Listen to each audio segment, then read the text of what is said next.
everybody.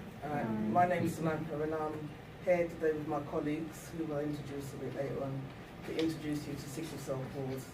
Right, sickle cell cause is actually an acronym, or the word cause is an acronym of what we actually do, our services that we provide, which is care, advocacy, unity, support, and as we spoke about earlier, empathy.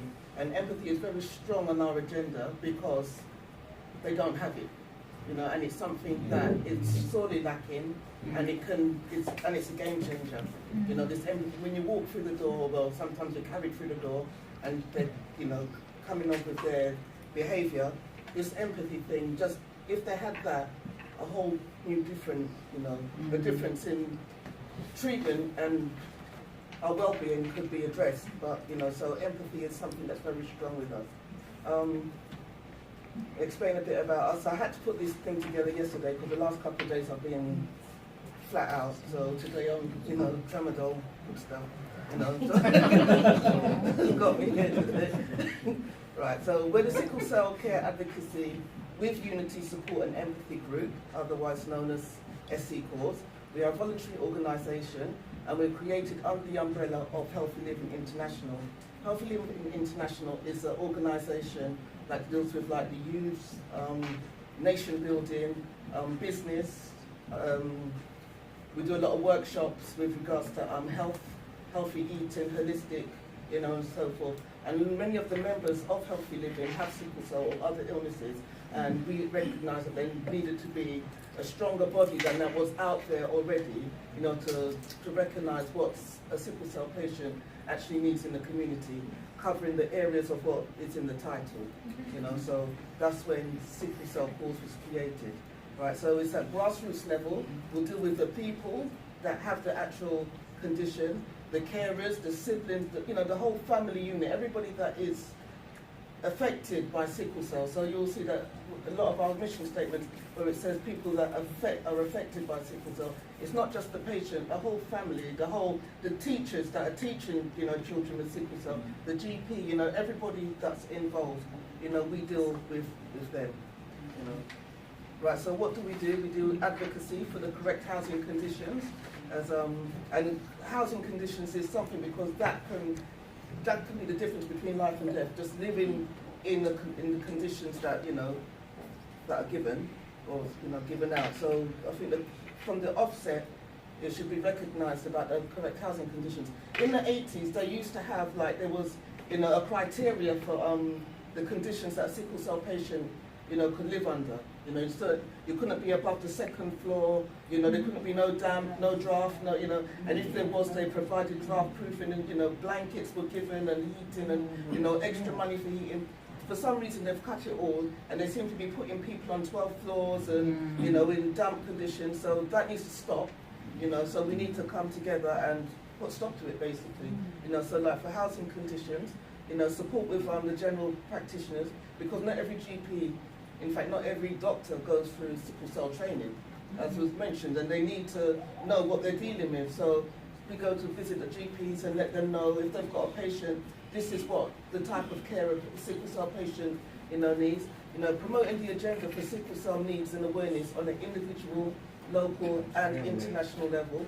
So when we say international, we are we're very big on social media, so we do deal a lot with Twitter and Facebook, you know, and so forth, on WhatsApp. So we are able to advise other groups, like in Africa, especially Africa. And we've got a lot of Americans and Canadians and that, but come on, let's face it, we can complain, but we are a lot, you know, more fortunate than, you know, like especially our African brothers and sisters, you know, on the motherland. So we need to be able to, you know, give a little to help with them. Their mortality rate is still 5 years old, by the way. So, you know, and then when they get treated, if they, you know, fall ill and they're lucky enough to go to hospital and they get treated, you know, it's not a case of getting treated. They're told, here, you need to go to the chemist and get that. They have to buy it, you know. So if they can't afford it, they're not getting the treatment. So, you know, so we're very lucky over here, especially with the old NHS. You know, even though I need to pull up their socks. Right, so we deal with well-being, NHS care and holistic therapies, and therapies, yeah. We've got Brenda here today, and she's going to be speaking about one of our holistic therapies, which is massage. We're very big on that, you know. healthy foods and cooking. So we do like, we've got a nutritionist in our organisation. Her name's Frida. She's a raw food, chef, and she's a qualified nutritionist and also an author. And she deals with us healthy eating lifestyles. We do healthy lifestyle and exercises, and that's how I was introduced to Courtney, because a friend of ours, Leroy, some of you might know, I know Leox knows Leroy, introduced Courtney to us when he was doing his yoga. So we came to the yoga and didn't see you guys there, but it was great. It was fantastic, and I'm looking forward to that starting up again in the new year. And we do educational workshops, awareness programs, seminars and webinars. We do a lot of webinars and stuff because well, we don't come out in the winter, do we? So we need to get the information.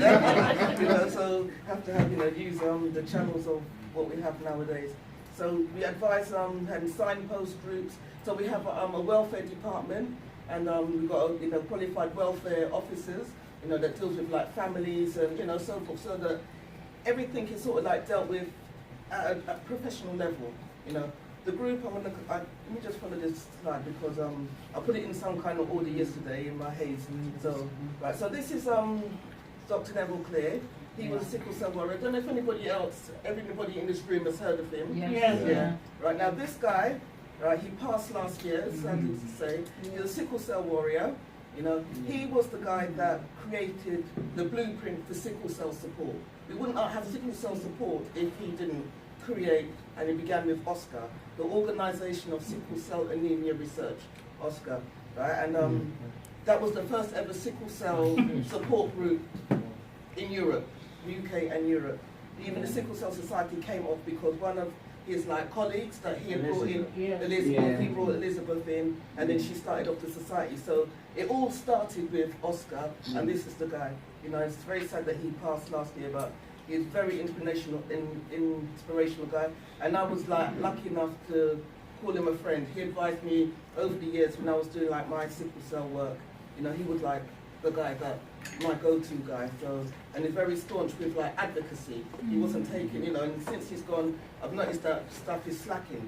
So we need to take up the battle, So with this guy Neville, he is the one that advised me to start up sickle cell cause, because I was working in another organisation at the time, volunteering my time. I was with Enfield. Now I've worked with Enfield, and I've worked with Haringey, and I've been independent. When people ask for the support, go and help. But on this occasion, he said, start up a new one. That way you've got your own agenda. You can do what you know is the correct thing to do without having the tape, people stopping you. So I have to give thanks to this guy. So he's the reason why sickle cell cause began. So what our programs in 2016 have been so far, HEPS, which is our health enhancement project, and the reason why it's got an S is because we usually do it in Spain. We should take groups of people to Spain on their healthy, like a week out there, complete raw food, massage, exercise, and so forth. And that's, people go there, and when you come back, they get an idea, got a program, so when they come back home, they can continue it. So, but if we start it here, it's very, the pollution and that, you can't get the feel for it, you're tempted by too many things. So you take them out of the, and everybody's on the same regime, and Frida's very strict. She was actually a student of Dr. Sebi, so she knows, what she's doing. She's strict. It's like a case of you can sneak up and do no, none of that. So you come back, your eyes are white. You come back, I had some energy that I didn't know, and then I come back and just spoil myself by breathing in this air, But anyway, so that's the health enhancement project. That's what we do. We do healthy eating. We do the sponsored walk. We do the massage therapy. We was happy enough to do the Tai Chi and the yoga, which we hope to come back to.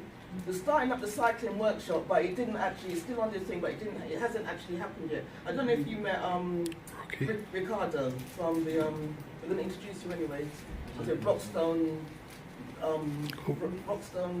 something alley.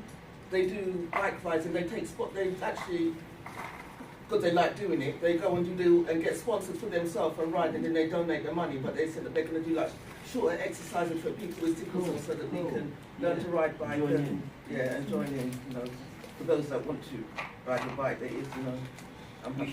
should get in touch with us about that. Yeah, I will do, Sure. yeah. Because when we start collating all the information and all the things, I think it's good that we bring it all together, because we're all fighting the same thing, you know, to join together and share everything. Right, the Holistic Health Day is happening, it's meant to happen this month, an African Caribbean market that happened. What day in is the April. Holistic Health Day? Is it the last Saturday? It's the 4th Saturday of every month, yeah. And our open house is the 2nd Saturday. So meeting days, open house 2nd Saturday of every month, 2 till 4. And our wellbeing workshop is the 4th Saturday, 12 till 4. And we don't have open meetings November, 6th, December, January and February. Okay, so I've explained a bit about the HEPS program, you know, to the massage, and I'm just using pictures of what we took on our phones just to give you a general idea. Go through some relaxing, the jacuzzi. Was that in Spain? Yeah, this particular one was in Spain. And all these foods that you see at the bottom is raw. Is what, sorry? Yeah, it's